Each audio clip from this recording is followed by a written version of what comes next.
চলো নতুন ফোনের প্রথম ভিডিওতে আমাদের দোকানে সেই ভাইরাল আলু রোলের রেসিপি তোমাদের সাথে শেয়ার করেই দেই, তবে কাউকে বলবে না কিন্তু। তো সবার আগে নিলাম আলু, গাজর আর ক্যাপসিকাম, আর এই সব কাটিং করে কড়াই নাড়িয়ে তৈরি করলাম সেই আলু। আর এই সবকিছু রেডি করে দোকান করলাম চালু। আর এই লেচি রেডি করতেই সবার প্রথমেই আমাদের দোকানে অর্ডার পড়লো এই আলু রোলের। ব্রাজিল কি নিবি?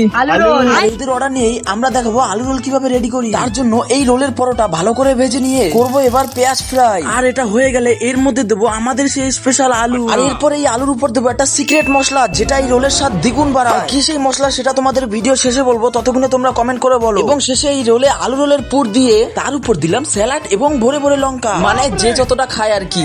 এরপর গন্ধরাস লেবু, মশলা, বিট নুন এবং লাস্টে সস। আর ফাইনালি আমাদের আলু রোল রেডি। দাঁড়াও, ভিডিওতে তো এই রোলে কামড় দেওয়া সম্ভব না, তাই ফোন কামড়ে দাঁত ভাঙার আগে সোজা আমাদের দোকানে চলে আসুন। আর প্রতিদিন আলু রোলের এত অর্ডার পড়ে যে ভরা গাবলা এইভাবে ফাঁকা হয়ে যায়। আর আলু রোল খেয়ে নেপালি বান্ধবী কি বলে তোমরা শোনো।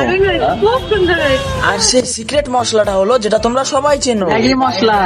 এবার তোমরা কমেন্টে বলো কারা কোথা থেকে এই নটরাজ দোকানের আলু রোল খেতে আসবে।